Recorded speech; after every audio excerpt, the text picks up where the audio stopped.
This is the first ALM Power Automate lesson that we host here in the Zero to Hero mentorship program. Today we have my friend Mariano Gomez. I call him the heavyweight MVP, and not because of the weight, but because of the number of titles, MVP titles that he has held. 14-time MVP, fighting out of Atlanta, Georgia.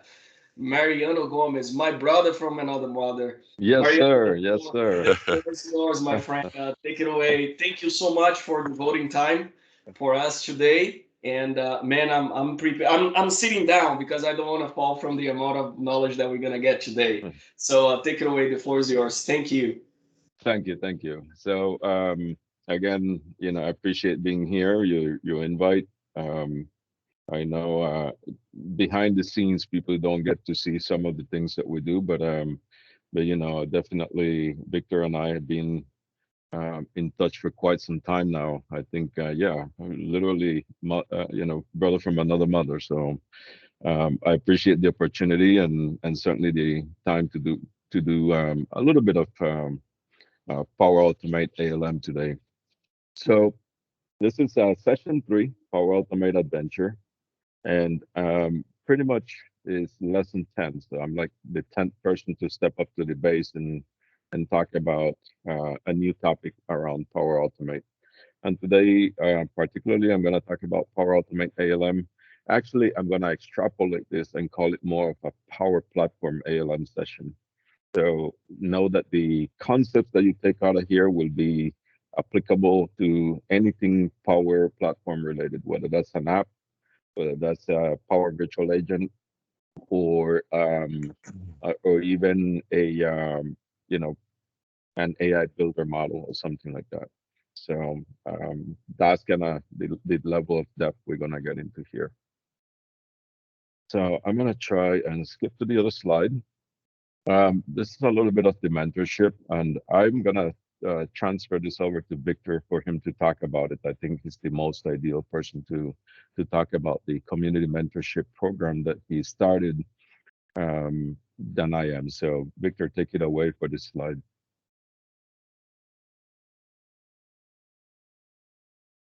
Will show. Can you everybody hear and Yep. see? Yeah, we can see Yeah, you. we started the mentorship about a year and a half back, and the idea is that usually on the events that we do, we get a chance to talk about a particular topic, and then we hand it over to the participants to kind of learn on their own, or even ask questions as they learn along the way.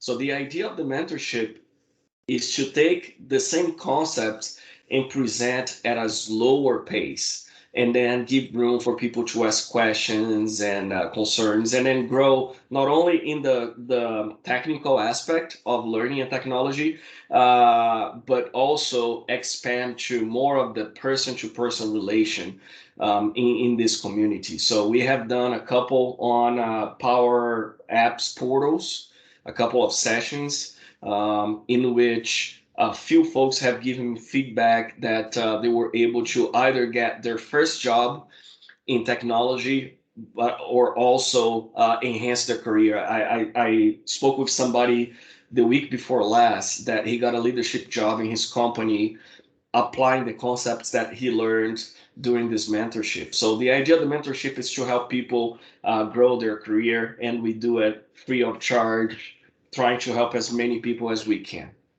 We're gonna have announcements in a few weeks, and it's gonna be astronomical. So stay tuned. Awesome. All right. So that's an overview of the mentorship program, and of course, I'm happy to be here on this program today. So moving on a little bit, if I can get my slide to move. There you go. So a little about me. You can certainly scan that QR code, and it will take you straight to my YouTube page. But um, I'm Mariano Gomez Bent. I'm originally from Colombia, South America, the Caribbean side of Colombia, hence my accent. And I've been in the technology sector now for over 30 years. Started very early in my career. I was first introduced to the Dynamics GP platform. So that's basically a client server-based ERP system, um, and scaled through that. And just about 5 years ago, 6 years ago, probably a little longer, I started doubling into um, the app world with Project Sienna. Project Sienna is the precursor to Power Apps, and certainly nowadays I actually have quite a bit of expertise and depth in the on the Power Platform. Um, I've been a Microsoft MVP for 14 years now, since 2008. I started as I've always been actually a business apps MVP. So uh, among those two things, it covers Dynamics GP and now Power Platform. It's kind of like a dual MVP role, if you want to call it somehow. I'm also the Chief Technology Officer here at McCorma Incorporated, which is a Microsoft ISV. So, anyways, that's in a nutshell who I am, what I do, and certainly a little bit about my career. So, what are we going to talk about today? We're going to talk about uh, ALM. We're going to talk about, obviously, I'm going to do a quick overview of this. What is ALM? What is DevOps? Uh, Particularly for those of you who are citizen developers. If you are a pro developer, you're probably familiar with some of those concepts, but I think it's worth going over some of the ideas. Then we're going to talk about tenants, environment, solution, understand the relationship between those three things. Um, Obviously, sometimes from a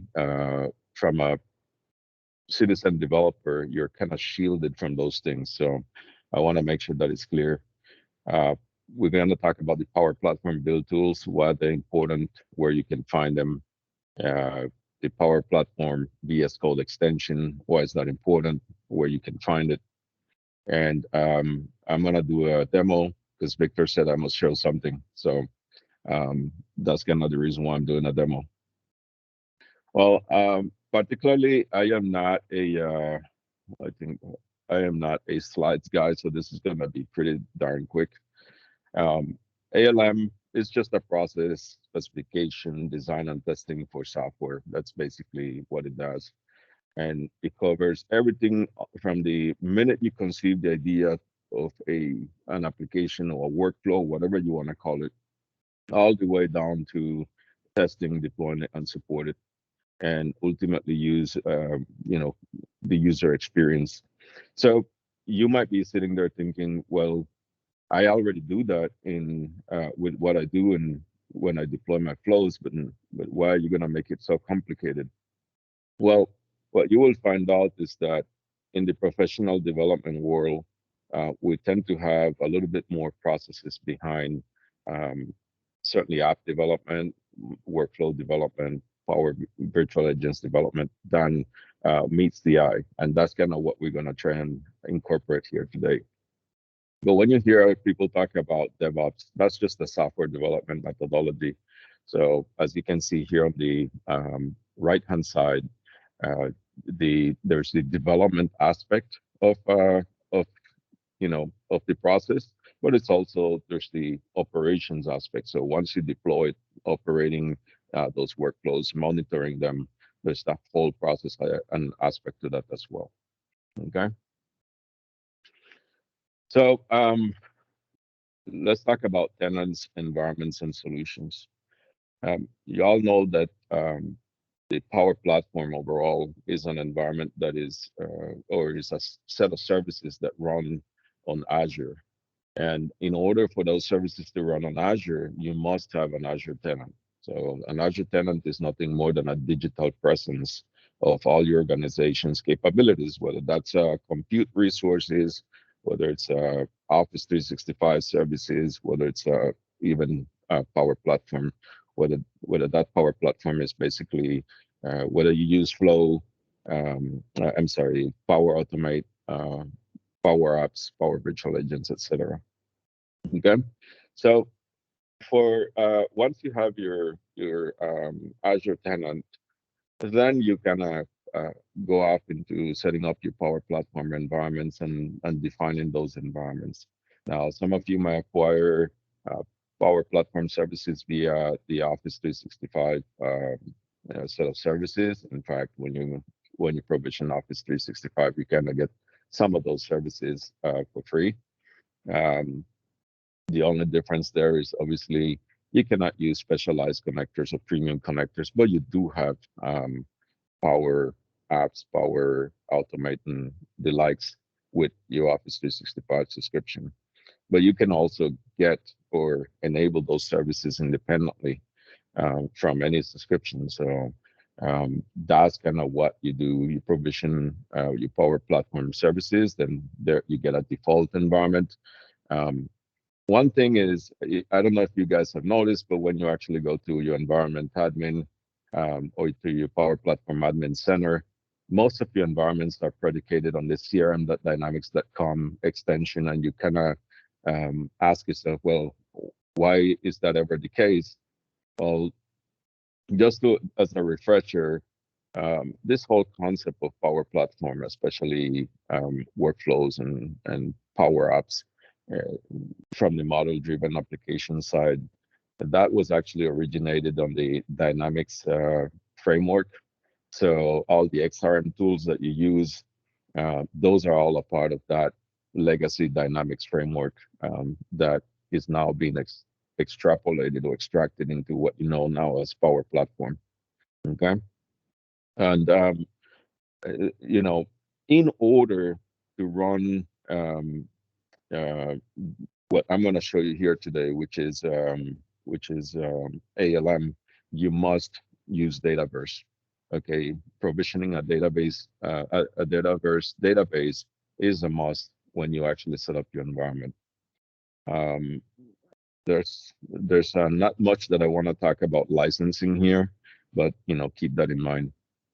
All right. And then the core aspect of ALM on Power Platform, at least, is the concept of solutions. Yes, traditionally, when you go to your app uh, design studio, design surface, you set up an app, you don't think about it twice, or you go to your Power Automate surface, you set up a flow, a cloud flow, you don't think about it.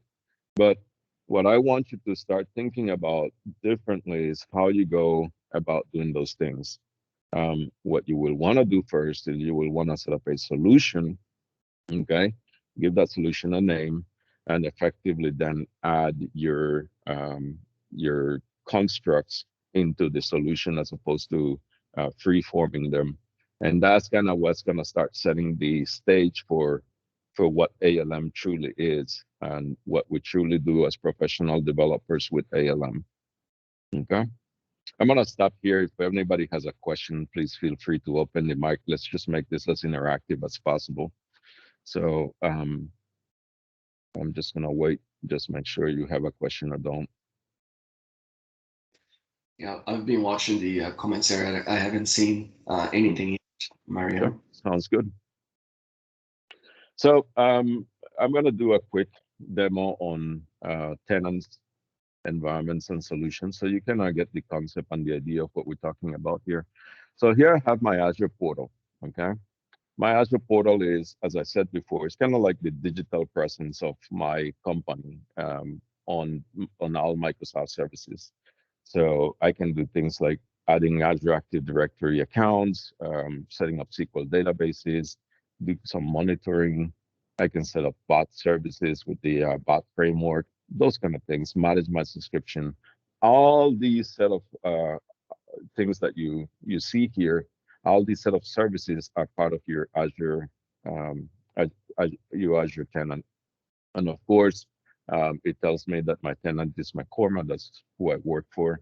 So that kind of gives you an idea. We have tons of resources. I'm not gonna go through each one of them, but you have, uh, storage resources, compute resources, application insight resources, etc. Okay. Then once you define your your portals, or once you have your Azure tenant, then comes the definition of your Power Platform environments, and those environments reside inside of that tenant. In order to define your environments, you must go to the Power Platform Admin Center. Two ways to get to it. You can get to it from the Office portal itself, or you can just type admin.powerplatform.microsoft.com, and that takes you straight into the Power Platform Admin Center. Here in environments, all you got to do is click New. You set up a name, right? You set up the type of environment, whether that's going to be a sandbox, trial, production, or trial. One trial is subscription based, so you kind of pay for it until you don't need it anymore and get rid of it.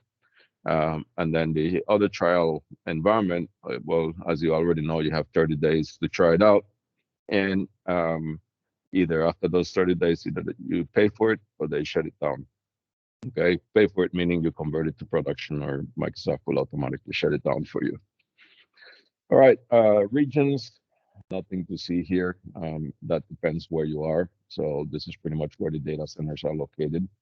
Okay, and this is the part that I was talking about. In order to work with solutions, you must create a database for the environment. Okay, so that's important.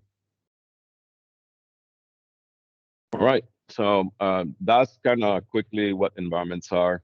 Then you have the concept of solutions. Solutions you can get to from either Power Apps, from the Power App Studio, or you can get to it from your Flow, or I should say from your Power Automate Studio, any one of them. You can go to make.powerapps.com or flow.microsoft.com. So those two things will lead you anyways to solutions. And solutions are nothing else, nothing more than sort of like a shell, an entity that groups all the different things that you might be able to do, whether those entity, whether those things are, let's see if this thing refreshes quick enough, whether those things are apps, chatbots, cloud flows, connection references, tables, database tables, of course, or you can select from the list of other things: reports, security, objects, and automation, desktop flows, processes, process flows, etc. So that's where your solution. This is kind of like the heart for ALM. So instead of preforming stuff, get used to creating a solution and grouping things within your solution. So in order to set up a solution, all you got to do is click here on New Solution. You'll set up a display name for it. Let's say this is a test, right? A test solution. And the concept here that I want to actually talk about quickly is Publisher. This is one of those things that people kind of overlook when you set up a solution. A publisher basically is your sort of like the what's going to kind of like tag all your objects, whether that's a flow, an app, you know, they all get tagged with your publisher. So I would always encourage you to, instead of using the default publisher for CDS or the default publisher for the organization, set up your own publisher. Like in this case, I've actually set up one called Some Company Publisher. And if I edit this, there's a couple things you can see from here. First of all, it allows me to define a prefix that's gonna recognize or be attached to all my objects. I can also set up a prefix value for those things. But more importantly, it allows me to define contact information. And you might be asking, well, why do I need contact information on a publisher? Well, if you're an ISV, this is where this is important, okay? Because this is all the information that your customers on AppSource, if you're planning to publish your application or your flows or whatever commercially, this is how they're going to contact you. And this is what information they're going to use on AppSource, among other things, of course, to get to you in case they have a support issue or they want to add more functionality to what you already wrote. Okay, so I want to make sure that that's clear and covered. So other than that, the other information is version information, and you can set up some other stuff here that, it's not too relevant for the discussion. So those three things are how you get started with this. There's more than meet the eyes, but we're gonna cover that as we go along. So that's what I want to notate here. All right, so let's get back to this slide deck, and we will talk about a few more things here.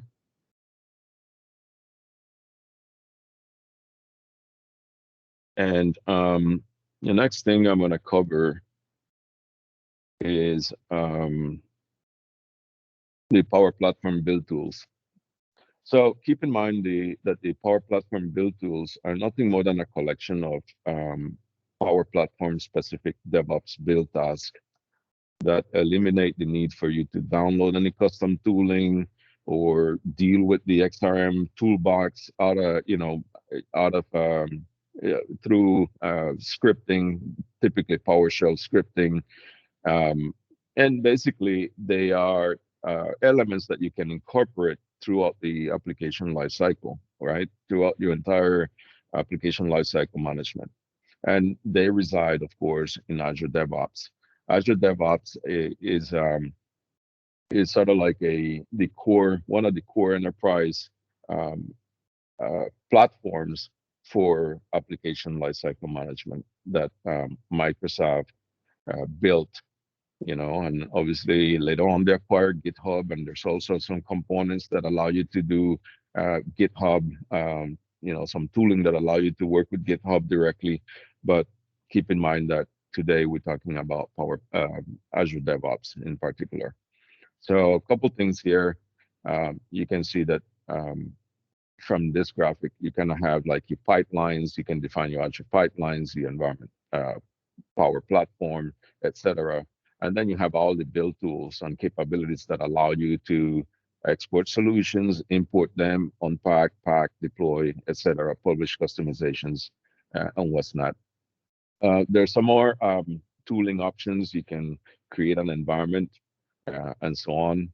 So that's all part of the Power Platform build tools. So the question that you might have is, well, that's all cool, but where do I get that? So let me just go back here for a second. And if you are here in, like, if you go to visualstudio.com, that's where you would set up your account for Azure DevOps, pretty much. You can provision Azure DevOps from visualstudio.com. And within Azure DevOps, there's this thing called the marketplace. If I click on this little basket here, or gift back here, I can browse the marketplace as such. Let me see. There we go. So if you type Power Platform, okay, there will be the Power Platform build tools extensions, okay, and simply all you got to do is like click on this thing and then get it free. And I want to reiterate that it's free. There's no licensing. If you already own Azure DevOps, all you got to do is install it. You're good to go. And what you'll get is a whole bunch of tooling and tasks that allow you to do things with your Power Platform environments. Okay. So I just wanted to bring that up, make sure that that was also clear in the context of what we're discussing here. Let me see if I can go back here. All right, so I'm just gonna remove the captioning for now. And moving on, we also have the Power Platform VS Code extensions.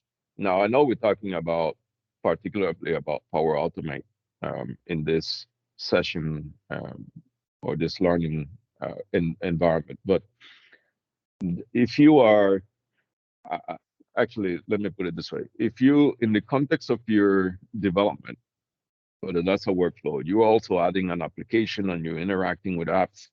The VS Code extension, what it allows you to do is um, to basically take your applications, take your project, and open them in Visual Studio Code. So you don't have to necessarily be working all the time in your Power Apps uh, Studio surface, right? So you don't have to be doing it online all the time. Now, there's some limitations to the Power Platform extension for VS Code, but the bottom line is I think as this evolves, you'll have color coding capabilities and these kind of things that are typical um, for any development scenario in VS Code. Um, IntelliSense, those kind of things still need to be perfected and are not readily available today with the extension, but you can still do a lot of the coding, a lot of the Power Effects coding, as you know as as part of the extension capabilities. So you can open a full project, an app project, and hit it up with Power Effects right from VS Code. To check that stuff back into your repository, and then you're good to go. Okay, so that's kind of how we're gonna work through that process. Right. What else do we have here? All right. So it seems like Victor wants me to do another demo. So that's what I'm gonna do now. All right. So I'm gonna go back over a couple things that we started talking about here. And the first thing is you'll notice that I have three environments. I have a dev environment, I have a QA environment, and I have a production environment. And the reason I did this way, A, was to save time first and foremost, but second, to explain what most professional developers go through and how we approach development of applications or workflows or chatbots or even AI models.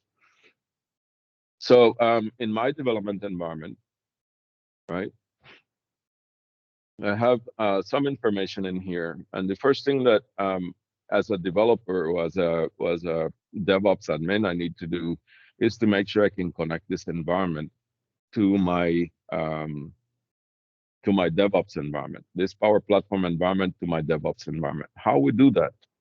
Well, if you go under settings, there is a couple things here, and I should actually, before I get into this, there's two type of ways to connect to your DevOps environment. One is through service connection, a service principal connection, or one through a user and password mechanism. Well, you will need a service connection if you're actually dealing with MFA in your multi-factor authentication in your environment. Okay. Like I know in our environment, in our company environment, in our tenant, we have multi-factor authentication enabled. So what that does is it forces us to do an application registration and then set up an application user within the Power Platform environment in order to connect those two things. So I'm going to expand on that a little bit more, but here in this case, I need an application user because I'm using MFA. But if I do say new app user here, just to show you quickly, I can add an app. And in this case, that could have been that Power Platform registration app that I created. So that app registration that I created, and that basically sets the stage for me to then grant security role to that application user. In this case, I made it simple as a system admin, but that's what allows my Azure DevOps environment to interact with my Power Platform environment. So let's talk about the app registration. So if you go to Azure Active Directory here, and you go to application registration over here, this is where I have my Power Platform registration, which is what you've been seeing in here. Okay, so that correlates to that. And this Power Platform registration basically has all the information about first of all, my tenant information. It gets created with an application client ID. And certainly beneath this, you will have certificates and secrets that are created for you, or actually that you set up in order to be able to put those in the service connection information in Azure DevOps. Okay. I know this sounds like a little esoteric, but keep in mind that this is something that, with the help of your Azure administrator and certainly with the help of your Power Platform administrator, you guys can get set up prior to beginning any journey in ALM. All right. Okay. So that's my environment. And as I said, um, I have three environments set up. So I have my dev environment, my Q environment, my production environment. So how is this any different from what you do today? Well, today, most likely you use a single environment to do all the things that you do, to set up your app, to set up your flows, to set up your PBAs, right? And you don't think about those things, right? You don't. You sort of like go through this. When you're done, if you have a production environment, then most likely what you do is you take that solution, you manually export it, you then import it into your production environment and hope for the best, right? Well, um, that is a workable solution, except what we want as professional developers and as DevOps engineers is to be able to make this a repeatable process that takes as much as the manual headaches out of the way. All right. So within that environment, here's my dev environment. I have gone and created a solution. That solution is this expense application solution. And I'll just break it down. Here I have an app, and that app is my expense application. I created this app using the traditional app template, expense template application that is there. And then I just went ahead and add an existing app, Canvas app that is outside of the outside of Dataverse. Okay, so once I added that, boom, this application showed up inside of my solution. Cloud flows, though, that's certainly a little different, right? Let's say when my employees submit the timesheet, I want to send them a little form that they can do a survey with.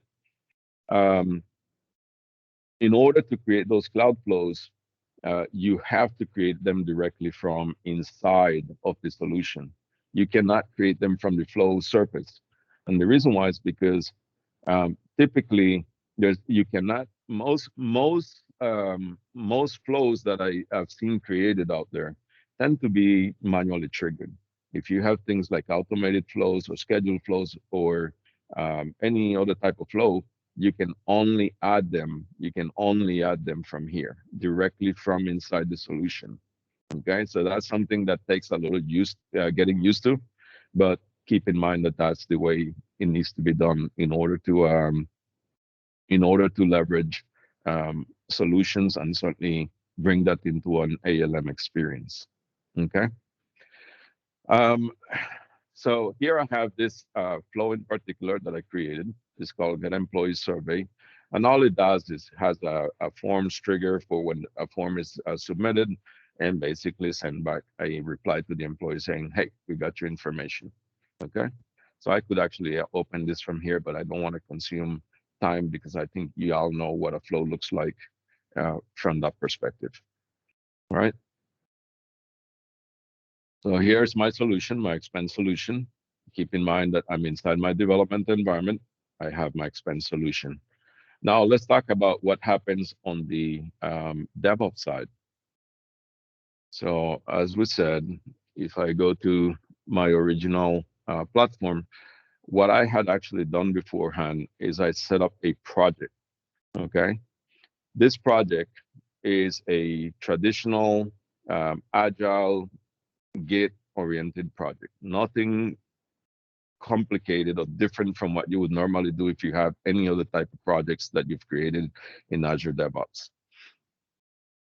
So let's talk about the project settings here. Remember I talked about service connections. Service connections are important for you to actually link to your Power Platform environments. So I have one here for dev. I have a service connection for QA. So let's click on this development one and just hit edit here. If you notice, I have a service URL, a server URL, and keep in mind that in my case, I'm using MFA, but the settings are now different. And maybe I should go back and explain this a little bit more. If I hit new service connection here, there's two type of connections that you can set up. You will want to use a generic connection when you want to when you don't have MFA implemented. So that's as simple as you get. No MFA, use a generic connection. All you got to do is point to the server URL and give it a password, user ID, and password. That's it. You have MFA enabled, you need to use the Power Platform service connection, which is the one that I'm explaining here. And since it has a server URL, it will be a lot easier to see from here. Okay. I'm just gonna click edit here.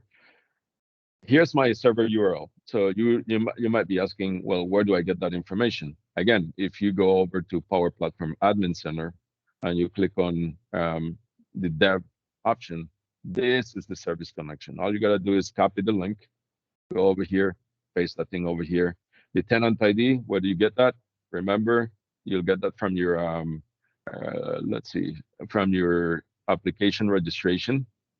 Okay, so if I go back to overview, this will be my tenant ID. Okay, so I paste that thing over here, my application ID. So I go back here and grab this application ID and I paste it over here, and my client secret. Now this is a tricky one because once you've created this secret, you cannot go back and grab this value. So you need to create that secret and copy it, paste it somewhere where you feel very comfortable keeping it, or set up a new client secret in the case you didn't set it up before or grab it the first time around. Okay, and that's what you'll paste in here. Next from that, you give it a service connection name. You grant access permission to all pipelines. This is important. You cannot set up a pipeline, and we'll talk about pipelines in a second. You cannot set up a pipeline if that uses or communicates to your environment if you have not granted permission to the pipeline. So keep in mind that this is another layer of security, if you want, beyond your app registration that gives you access directly, give access to the pipelines to be able to do that, to be able to interact with your environments over in the Power Platform environment. All right, so service connections done. Then important, you need to set up a repo.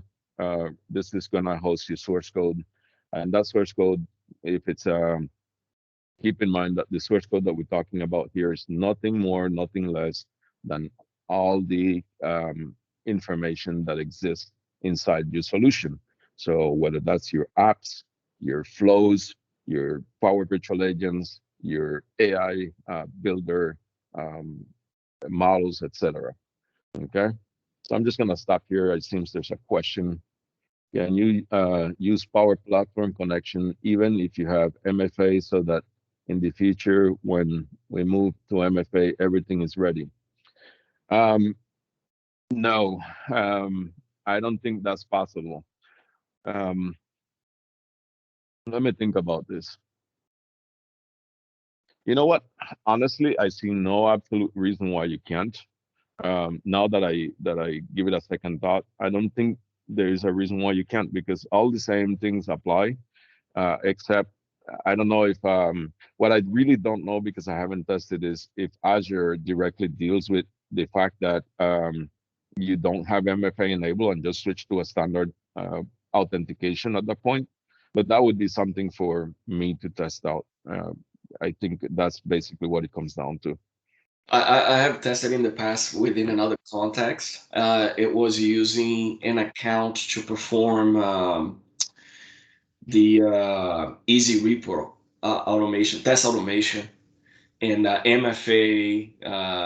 Azure did not translate MFA in that scenario. I don't think it's possible though. It's going to stop on the MFA validation.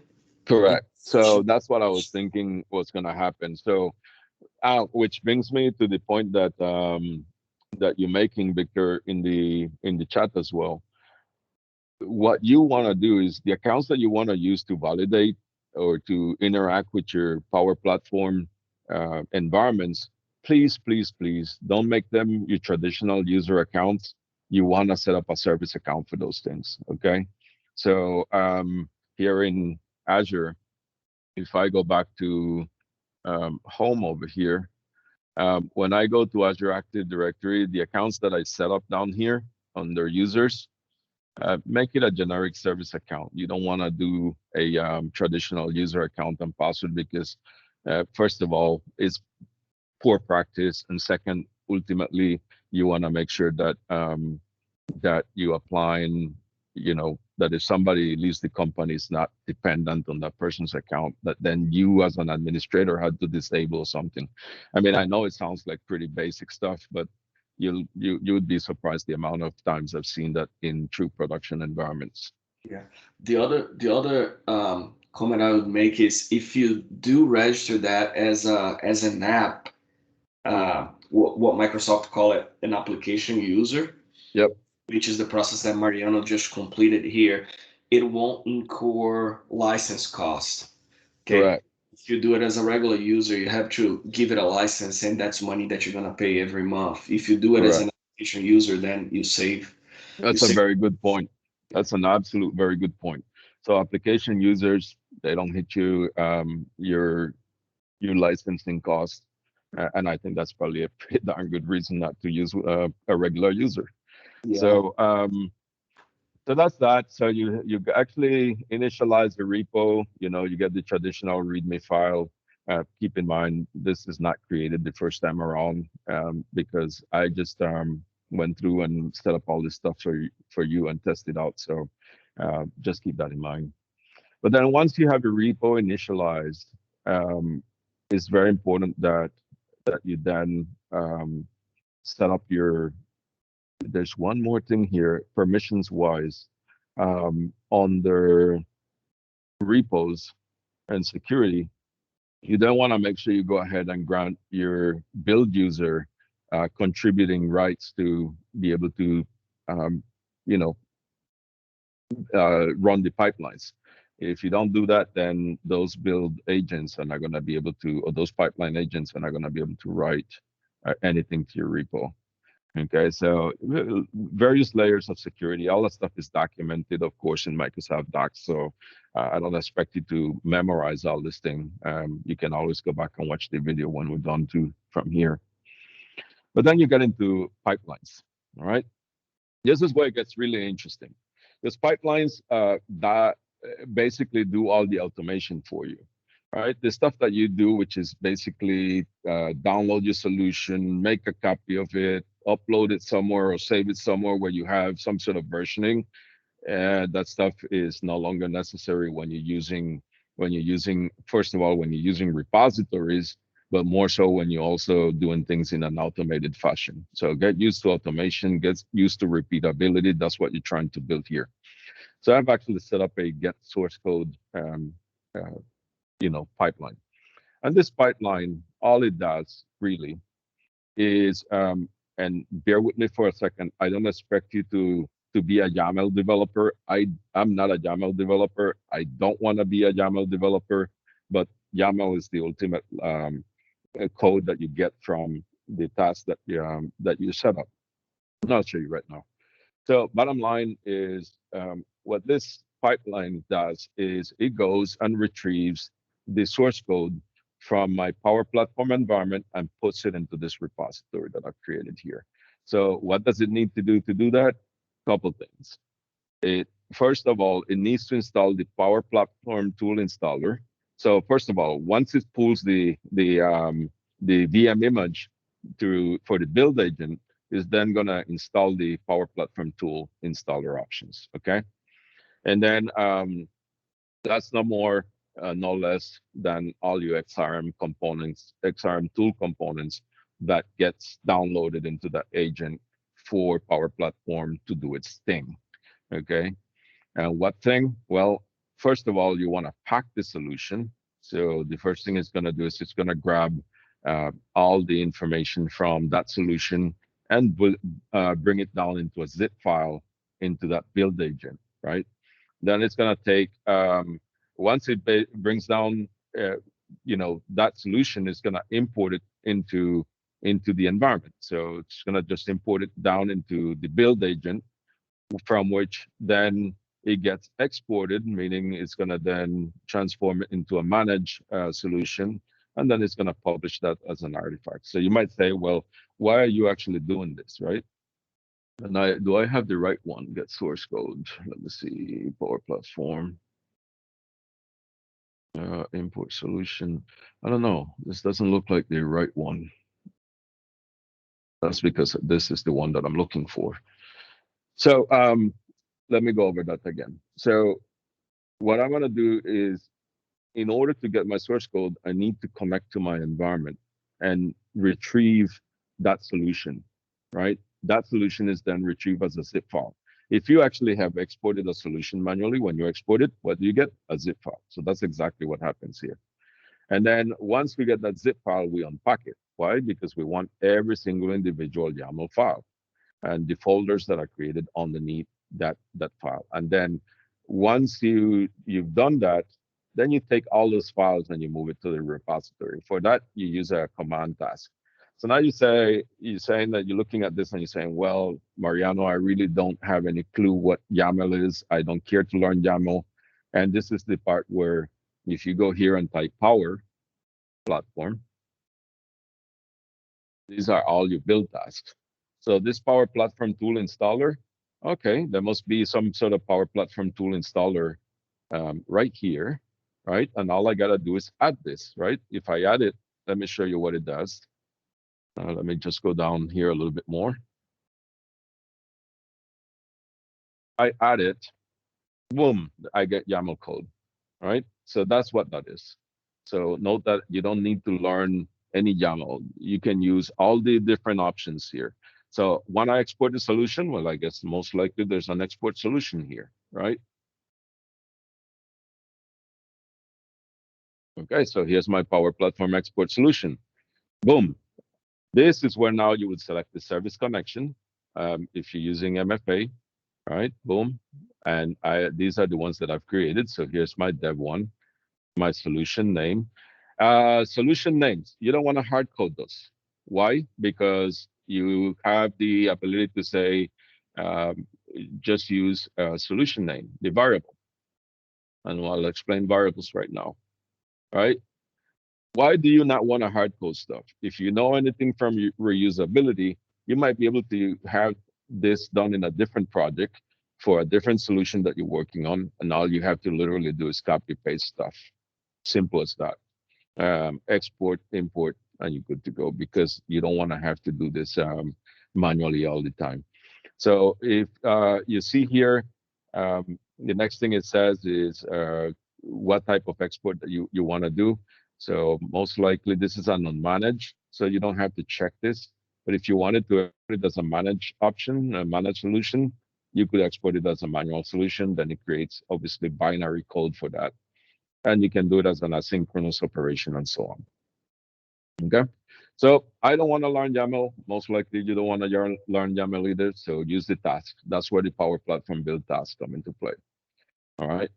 And then finally here, the Power Platform unpack solution, same thing. There must be some sort of Power Platform unpack somewhere.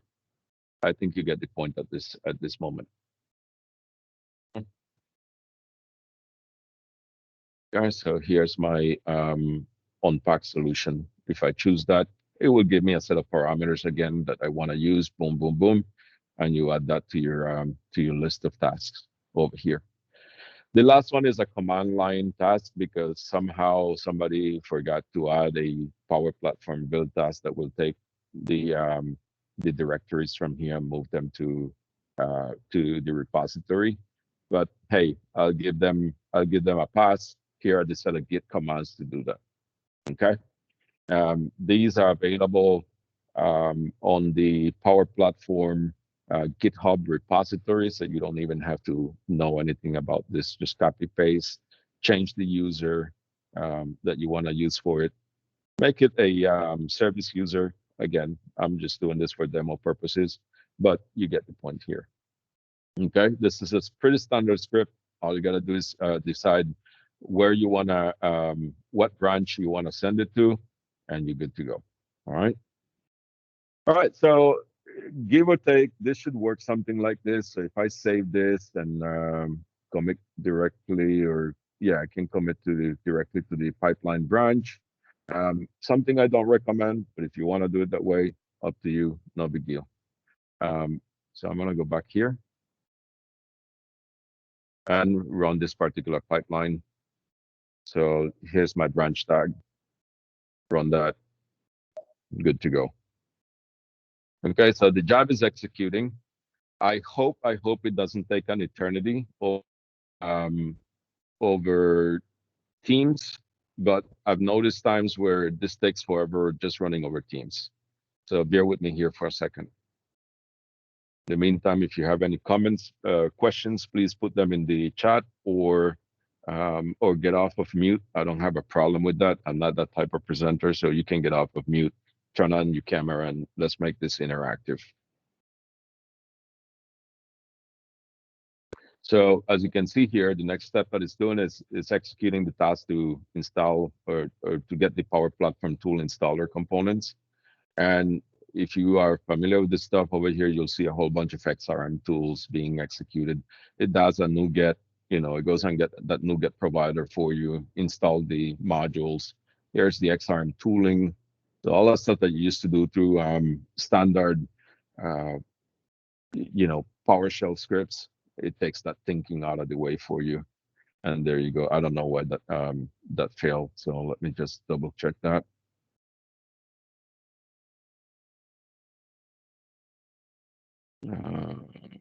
Other customization.xml. I must have actually missed the let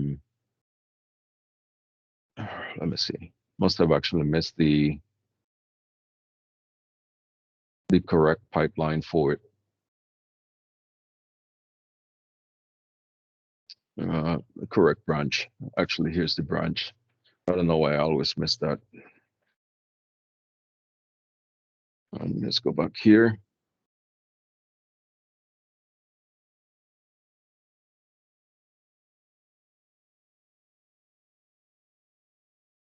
Um, let's talk about branches for a second. When it comes to the pipelines themselves, the only reason I do a separate branch is because if for some reason I forget to remove those pipeline files from my repository, they get reassembled in the solution file that gets pushed back to Azure to your Power Platform environment, and that may or may not have an impact on how the solution performs. So that's just the reason why I tend to branch them out separately. That's kind of best practice for maintaining code separate from your true solution repository. So here we go again.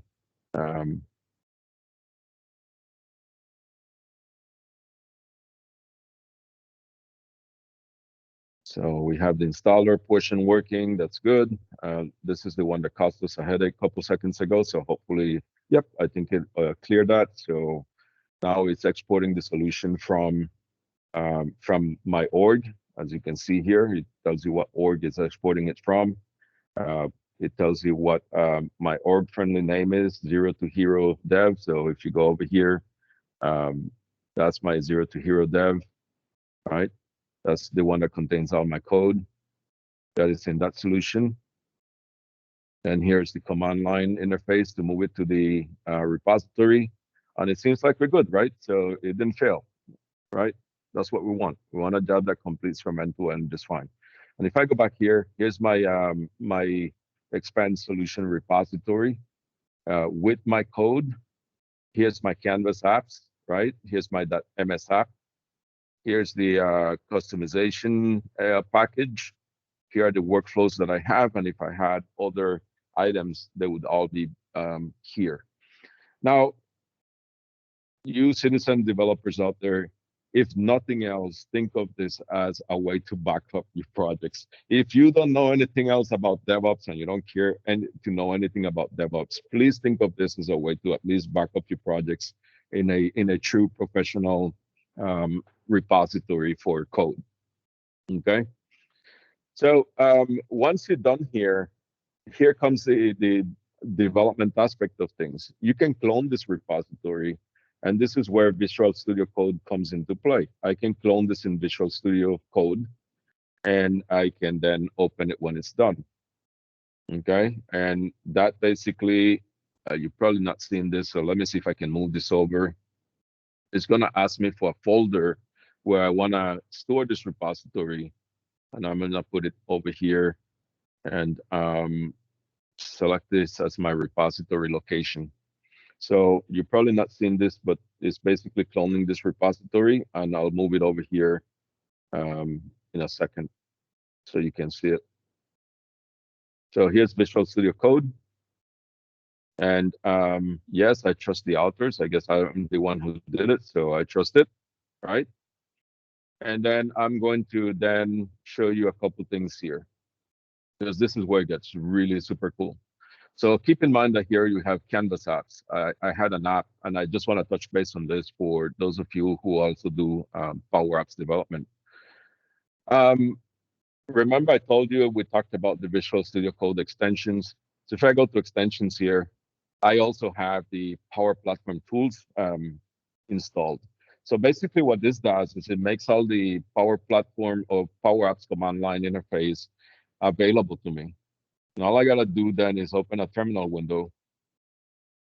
And if I want to start do Power Apps things in Visual Studio Code, I can do that as well. Okay. So one thing I can do here is I can then, do some DOS and move into the My Expenses folder, right? And move into, sorry, wrong command, sorry. Go to Canvas apps, right? And if I type in here, note that I have the MS app for the Canvas app, right? So there is this thing called PAC, which is Power Apps command line interface, or Power Apps CLI. And one of the commands that they just added recently, if you just do PAC by itself, it will show you. But one of the commands that they just recently added was support for Canvas apps. Furthermore, you can take that Canvas app, expand it, you know, make changes to the Power Effects code if you want, uh, repack it, and basically check it back into your repository. So this is the part where I was telling you that you don't need to have or always be in the Power Apps studio to be able to work with your apps. You can do that from Visual Studio Code. Now, my personal take on it, it needs some work. It needs, for example, things that I like to see. I like to see color coding for commands. I would like to see syntax checking, just like if I were working with a C# application or VB application. That's not there yet. Is it coming down the road? Might be coming down the road. But if you are doing simple fixes to your apps, changing things here and there, that's something that you can leverage from here. Likewise, in workflows, here's my JSON for my uh, workflow that I created, which is the get employee survey. I mean, I could beautify this, and if I can spot things in there like formulas and whatnot, and you want to do it from Visual Studio Code, you could do it as well. Um, but you're on your own, right? So if you mess up something, you're on your own and how you're gonna fix it. So that's kind of the limitations that you have. But I see this progressing more and more into the direction of being a true um, Power Platform editor outside of all the design studios that are out there. Okay. Well, give or take, you made changes to this stuff. You repacked it. You checked it back into your repository. Now you're gonna want to send this out to QA. So basically, here is my other pipeline, and that's my QA pipeline. So I'm just gonna move out here, pipelines, and I can do. Let's see, where's all. Here's my QA pipeline. What that QA pipeline is gonna do then is it's gonna take that code that I just modified or basically made slight changes to, and I can run this pipeline to then move it to my QA environment. So the branch tag for this one, I think is main. That should be fine. Let's run it here. If it fails, I'll tell you what the problem is. While this runs, let's go back to the pipeline itself. And let's go to edit. And again, here, bunch of YAML code, pretty simple to follow. Same thing. You take the Power Platform Tools installer, you then pack that solution as an unmanaged solution because we probably want our QA people to be able to tell us, hey, you're failing, your code is failing here, or your workflow is failing here. Then you also have the ability to uh, import that solution into the QA environment. Then we probably want to export it once more time and publish it to my artifacts directory. Why? I mean, I use this as a best practice because if QA says the code is good, I don't want to have to yet have another pipeline to then go and export that to and to the artifact directory. That's just my preference. You guys can implement any sort of workflow that fits the needs that your organization has. That's all there is to it, really. Okay. And again, you don't need to know any of this stuff, but as you can see, the tasks are pretty straightforward for the most part. I can publish a build artifact. That's a standard uh, option in here in the list of tasks. So publish artifact. There we go. So this is the publish build artifact. That's the one that we're talking about here. You would put the artifact in whatever directory you want and whatever container location you want. So, and note that throughout, I'm always using standard, um, uh, standard system variables for all these things. Again, repeatability, that's what we're looking for. I know I touched base on variables. If you need a variable, you can create those through here, through the variable uh, uh, list or to the variable, what do you call this, uh, editor, through the variable editor. And in this case, the solution name only points to my expense.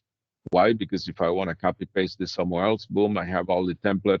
All I got to do is go set up a variable that points to a different solution and I'm done. Nothing else to see here. And the other thing here is you would then, the only one thing is you setting this up as an unmanaged variable or unmanaged solution. And that's where you go to see it. Let's see here. This is running. Almost done, I guess. This is where working over Teams is a little delayed in general for these kind of things. So hopefully it will do what I want. But nothing else. We're gonna go here and go to our QA environment, and the end result should be a solution in here for the expense application. So hopefully this will complete.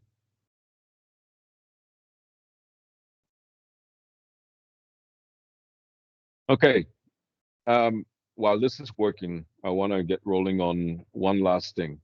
So note that we've actually created the pipelines through the standard pipeline implementation, but your release pipeline, that's different. Okay. Release, when I look at release pipelines, those are releasing to production. So what you're going to do here is you're going to set up a quick new pipeline, and you're going to call this or give it a stage name. So in this particular case, I want to set up an empty job, right? Apply that, and my stage is going to be production. So that's my production release. Okay. And what we will do here then is add an artifact. That's going to be a build artifact. And note that I can choose what repository that build artifact is coming from or what project it belongs to and the build pipeline that is going to come from. In this case, keep in mind that I said that I like to grab the artifacts that are pushed to QA. That's why, because I don't have to go and have yet another pipeline that does all this stuff. Okay, and certainly what I want is the latest version. So once I do that, I can add that. Now the tasks, very simple tasks. You're gonna want to add certainly the Power Platform installer, right? The tools installer, and then you're gonna want to import the solution into the environment. So here we would configure. Funny enough, tell you what, this experience is no different than the classic editor. Here, if you notice, you're not dealing with any YAML code. For some strange reason, they still continue to use the classic editor to set up release pipelines. Go figure. But here, the idea then is you will set up a service principal.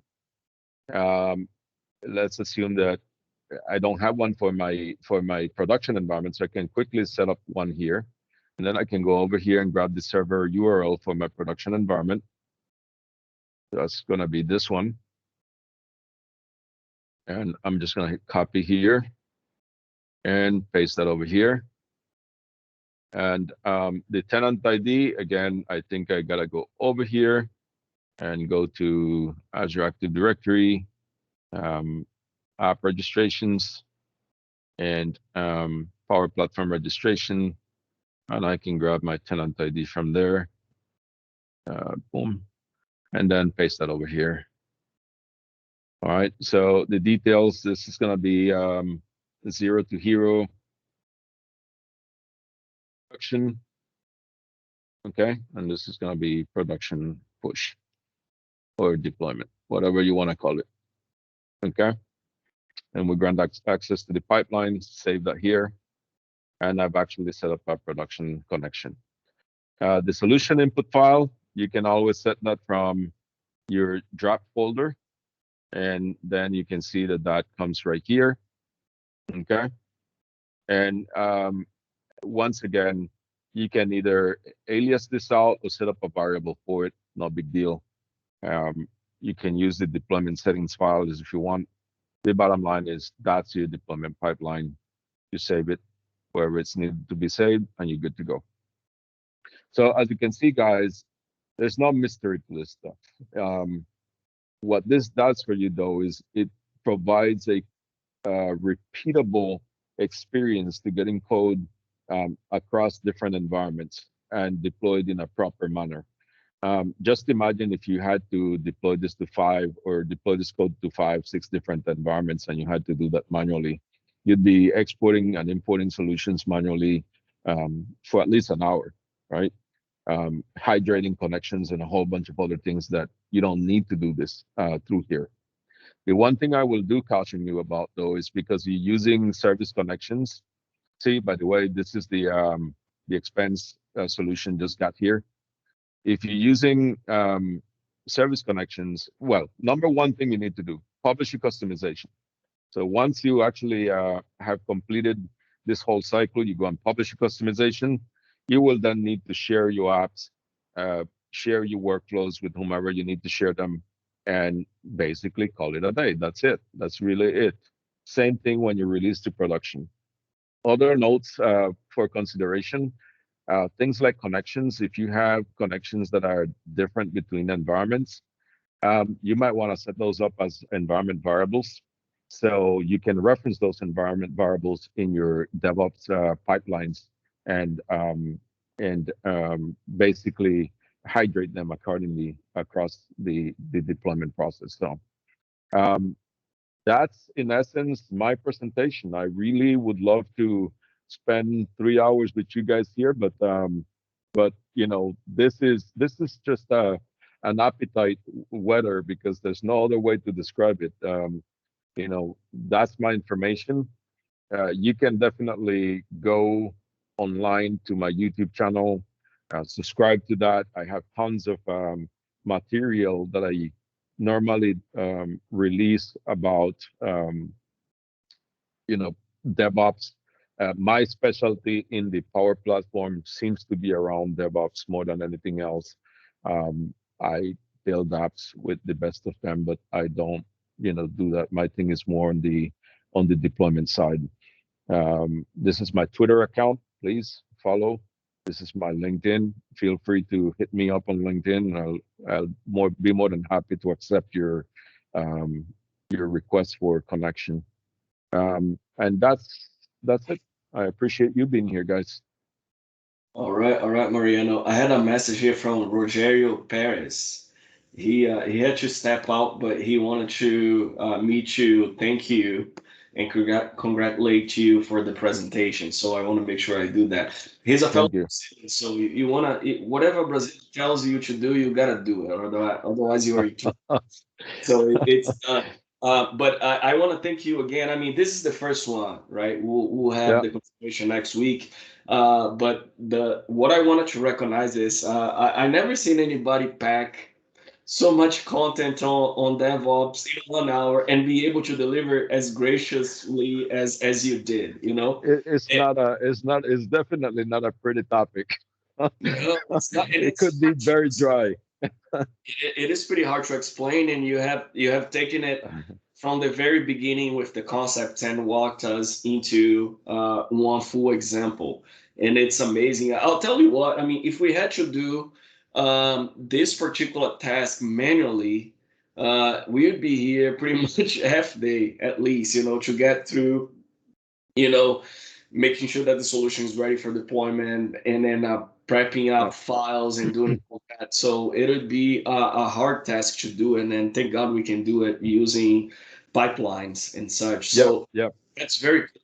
If there And is as I anything, mentioned somewhere through the presentation, if nothing else, you're using a professional development repository to maintain your code, and that to me is probably the most important thing beyond just you know all the pipeline automation. Of course, is very important. It's very critical for professional deployment of solutions and what's not. But if nothing else, start with the repository aspect, keeping your code very secure and very tightly versioned, which is something that us professional developers are always used to and implement mostly throughout any development cycle. yes, yes, indeed. You only want to feel, you don't want to feel the pain, and usually when you do it is because you lost something that you have spent hours creating, and then you don't have the proper version, you don't have the repo ready. Yes, sir. Feel. Then you go back and say, yeah, Mariano was right. But we don't want you to be in that position. All right. So again, Mariano, my brother, thank you so much for your time. We look forward to seeing you again next week. And then following Mariano's second lesson, we're gonna have Natalie. Oh man, I always get her last name. I mispronounce her last name, so I'm not gonna say it. But she's a PM from Microsoft, and she manages the custom connector and certified connectors program. So besides the almost 500 connectors that are available for Power Automate, there is a heck of a load of connectors that the professionals such as Mariano and others have put together, and Microsoft is starting to vet those and creating a repo, a repository for you to download and use safely. So she will be talking about where that repository lives, and how you can even get your own connectors to that area so that other folks can use it as well. I've seen uh, friends using these custom connectors to monitor their sugar levels. People who are facing diabetes, they use Power Automate to control that and notify them if things are going south. And sorry for the expression, if things are not looking well. I've seen it used in a way that it notifies parents if things are not looking good with blood sugar levels, and so on and so forth. People are using custom connectors for home automation, monitoring windows and doors and garage doors, so on and so forth. So there is a lot of stuff there, and Natalie is gonna talk about that. But Natalie is only coming to the program on November 18th. Before that, we have Mariano, and this is an introduction lesson that Mariano is giving us today. Can you imagine what's gonna come up next? I'm excited about it already. Again, thanks, Mariano. Thanks all the folks that Ricardo Rogerio, sorry, has referenced. Folks from Brazil who have connected today. It's good to see you here. Hopefully, we'll see you again next week. All right. Take care. Have a great Thursday, and enjoy your weekend. We'll see you soon. Bye bye. Peace out. Thanks, guys.